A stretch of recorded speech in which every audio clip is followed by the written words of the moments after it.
बच्चों, welcome to my channel Verma study 2020 बुकलाना। मैं यूपी बोर्ड के छात्रों के लिए क्लास 12th का ज्योग्राफी का कोर्स हिंदी मीडियम से मैं फुल कोर्स कराऊंगा।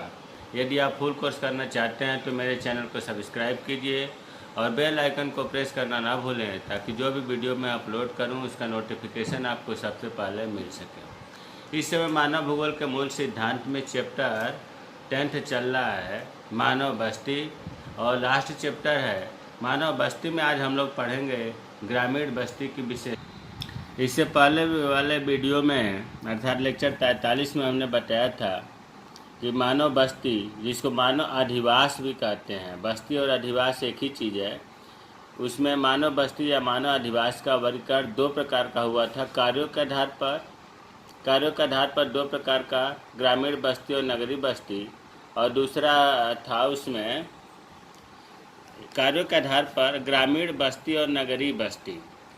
इसमें एक एक करके हम दोनों को पढ़ेंगे। ग्रामीण बस्ती की विशेषताएं। देखिए, ये पाठ ऐसा है कि हमें तो लगता है कि मानव भूगोल के मूल सिद्धांत में सबसे ज़्यादा आसान यही पाठ है। इसमें रटने से कोई नहीं काम चलेगा। जैसे ग्रामीण बस्ती की विशेषताएं, आप अपने मन से किसी गांव का या अपने गांव का कल्पना करें, उस गांव में क्या क्या विशेषताएं होती है, वही चीज़ है इसमें। जैसे मान लीजिए कि गांव की विशेषता में पहला है कि ग्रामीण बस्ती में लोग मुख्यतः कृषि तथा पशुपालन, मछली पालन, लकड़ी काटना पर निर्भर रहते हैं। अर्थात इनका कार्य क्या है, गांव के लोगों का खेती करना और पशु पालना। आप देखते होंगे गांव में आते जाते कि लोग वहाँ के खेती करने वाले होते हैं। दूसरा विशेषता होता है कि इनका आकार छोटा होता है। गांव जो है शहर की तरफ बहुत बड़े बड़े ज़्यादा लंबे साइज का नहीं होता। तीसरा, इनमें आधुनिक सुविधाओं का अभाव होता है। गांव तो गांव ही होता है, गांव में आधुनिक सुविधाओं का मतलब पक्की सड़कें, स्कूलें, बाज़ार, इन सब चीज़ों का अभाव रहता है। इनमें जनसंख्या घनत्व तो काफ़ी कम होता है। कितना होता है तो 500 से 8000 तक आबादी होती है। 500 से 8000 तक जनसंख्या होती है। इन बस्तियों में मकान बिखरे हुए होते हैं। मकान जो है दूर दूर होते हैं, गाँव में सिस्टम से नहीं होते हैं। तो ये गांव की विशेषताएं हैं। अगर आप गांव के नज़र नज़र दें तो ये विशेषताएं अपने आप आ जाती हैं। अब है जो बहुत ही महत्वपूर्ण है, ग्रामीण बस्तियों के प्रतिरूप या प्रकार। प्रतिरूप को अंग्रेजी में बोलते हैं पैटर्न।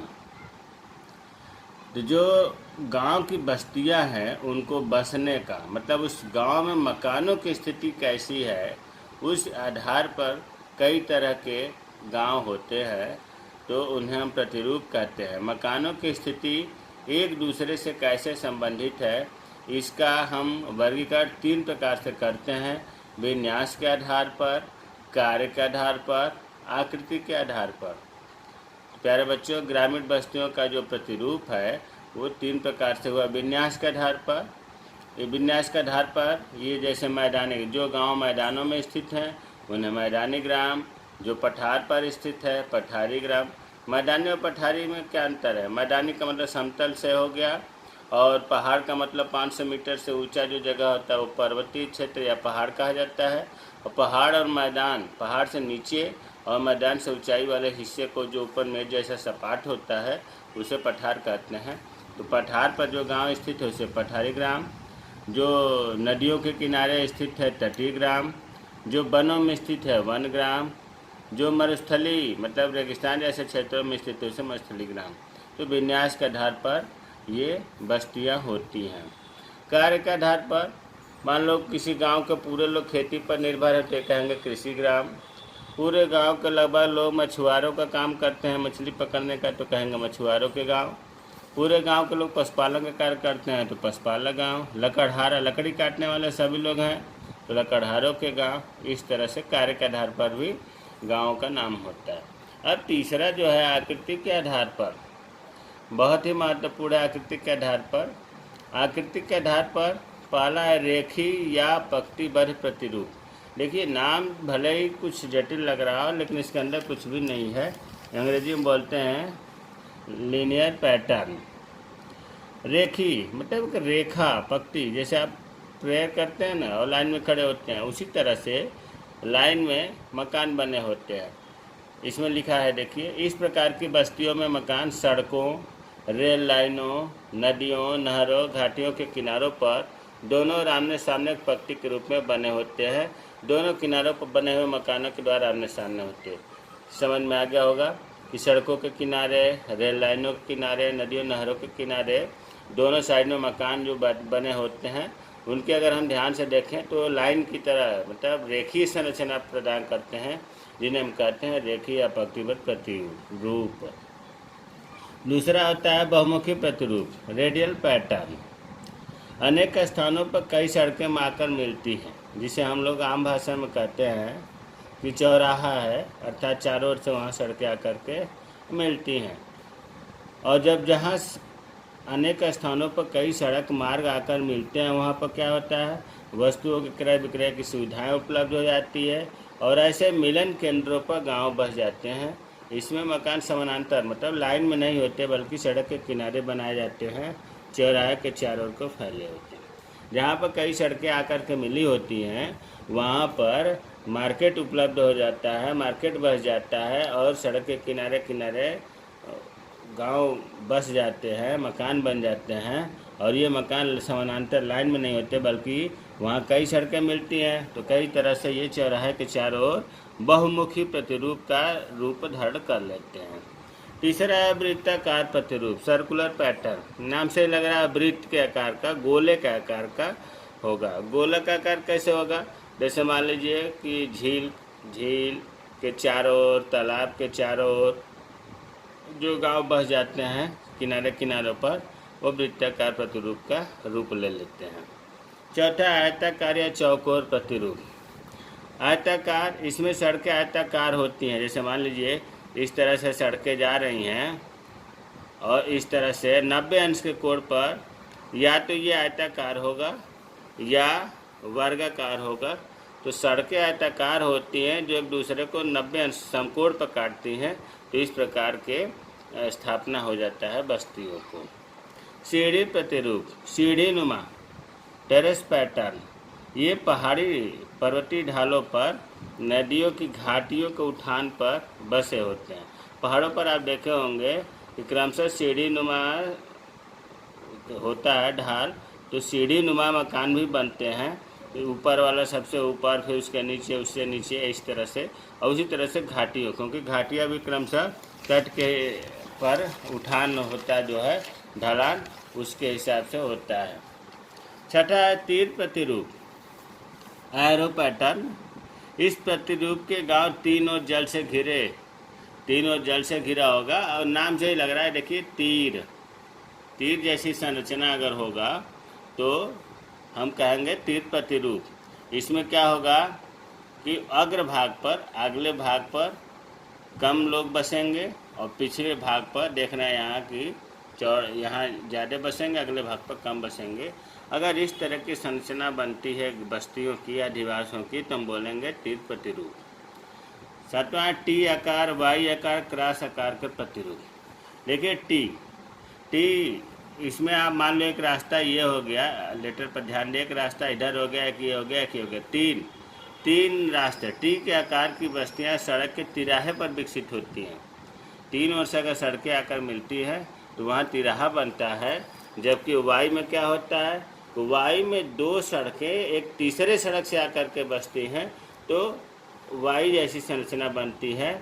और एक्स का मतलब कि क्रॉस के आकार का, आर पार करते हुए सड़कें जब निर्माण करती हैं बस्तियों को, तो उसे हम कहते हैं क्रॉस। नाम से लग रहा है टी आकार, वाई आकार, क्रॉस आकार। टी आकार को हम त्रिभुजाकार प्रतिरूप भी कहते हैं। अब है आठवां मधुमक्खी छत्ता प्रतिरूप। नाम से लग रहा है कि मधुमक्खी का छत्ता जो होता है, बी लीव पैटर्न, उसे हम देखो, इन गांव की आकृति मधुमक्खी के छत्ते जैसा होता है। इन गांवों में मकान एक घेरे या झुंड के रूप में बनाए जाते हैं। अच्छा, ऐसा होता क्यों है? जहाँ पर डर रहता है शत्रुओं से, चोरों से या हिंसक पशुओं से, वहाँ के लोग झुंड में एक ही जगह ढेर सारे मकान बना करके रहते हैं। इसका उदाहरण है भारत में टोडा जनजाति है, वे लोग मधुमक्खी के छत्ते के प्रतिरूप में गांव को बसाते हैं। प्यारे बच्चों, ग्रामीण बस्तियों की समस्याएं ये भी रटने की चीज़ नहीं है। प्रतिरूप तो समझ में आ रहा है, प्रतिरूप भी आसानी से याद हो जाएगा कि चौकोर प्रतिरूपी, तीर आकार के प्रतिरूपी, वर्गाकार प्रतिरूपी, मधुमक्खी छत्ता प्रतिरूप, मतलब थोड़ा सा ध्यान देंगे तो याद हो जाएगा। अब ग्रामीण बस्तियों की समस्याएं, गांव में क्या क्या समस्या आती है ये हमने पॉइंट बना दिया। जैसे सबसे पहला है पेयजल का अभाव। पानी पीने के लिए गांव में विशेष तौर से समस्याएं रहती है, बल्कि रेगिस्तान जैसे क्षेत्रों में, पहाड़ी जैसे क्षेत्रों में महिलाओं और बच्चों को तो कई कई किलोमीटर दूर तक जाना पड़ता है पानी को लाने के लिए। अर्थात ग्रामीण बस्तियों की मुख्य समस्या है पीने वाले जल का अभाव। दूसरा है जलवाहित रोग। जो वहाँ पर पानी है उसकी गुणवत्ता सही नहीं है, पेयजल की गुणवत्ता ठीक न होने के कारण जलवाहित रोग पनपते हैं, जैसे हैजा, पीलिया, अर्थात गांव में बीमारी फैलती रहती है। तीसरा है बाढ़ और सूखा। गांव में क्या होता है कि लोग बारिश पर निर्भर करते हैं, बारिश नहीं हुई तो सूखा पड़ जाता है, फसलें सूख जाती हैं, और थोड़ा ज़्यादा बारिश आ गई तो बाढ़ आ जाती है। ये समस्याएं ग्रामीण बस्तियों की मुख्य हैं। बाढ़ और सूखा आए दिन आते रहते हैं। शौचालय और कचरे की समस्या है। गांव में जो है शौचालय की भी समस्या रहती है और कचरे की भी समस्या रहती है कि कहाँ इनको फेंका जाए। और ग्रामीण बस्ती में जो है विशेष तौर से, अब तो खैर हर गांव में शौचालय की व्यवस्था हो गई है, फिर भी कुछ ऐसी जगह है जहां अभी भी अधूरा है, काम बना नहीं है। पांचवा है मानव और पशु एक साथ रहते हैं। गांव में कुछ घर तो ऐसे हैं, कुछ किसान तो ऐसे हैं कि जिस घर में पशु रहते हैं उसी घर में दूसरे साइड में मानव भी रहते हैं, जिससे मानव और पशु एक साथ रहने के कारण तमाम प्रकार के संक्रमित बीमारियों को फैलने की संभावना रहती है। यह भी एक गांव की बहुत बड़ी समस्या है। परिवहन और संचार साधनों का अभाव। गांव में परिवहन की सुविधा है, अगर आप दूर दराज से आ रहे हैं, रात हो गई है, तो आपको साधन नहीं मिलेगा। संचार, विशेष तौर से नेटवर्क प्रॉब्लम रहता है, गांव में अभाव रहता है। सातवां है स्वास्थ्य और शिक्षा का अभाव। अच्छे अस्पताल या अच्छे स्कूल गांव में अभाव रहते हैं। गांव के बच्चों के पढ़ने के लिए दूर दूर जाना पड़ता है, स्वास्थ्य के लिए दूर जाना पड़ता है। ये ग्रामीण बस्तियों की समस्याएं हैं। प्यारे बच्चों, देखो फिर मैं एक बार बता दे रहा हूँ कि इस पाठ का नाम है मानव बस्ती। इसी को कहा जाता है मानव अधिवास, अर्थात बस्ती और अधिवास एक ही चीज़ है। तो हमें उम्मीद है कि आप लोगों को ग्रामीण अधिवास के बारे में समझ में आ गया होगा। ग्रामीण अधिवास किसे कहते हैं, ग्रामीण अधिवास की विशेषताएं क्या है, ग्रामीण अधिवास के प्रतिरूप क्या है, और पिछले वीडियो में मैंने बताया था ग्रामीण अधिवास को प्रभावित करने वाला कारक कौन कौन से हैं, ग्रामीण बस्तियों की समस्याएं कौन कौन सी हैं। तो आज हमारे वीडियो को देखने के बाद सब्सक्राइब करिए, कमेंट बॉक्स में कमेंट करिए कि हमारा वीडियो कैसा लगा। जय हिंद, जय भारत।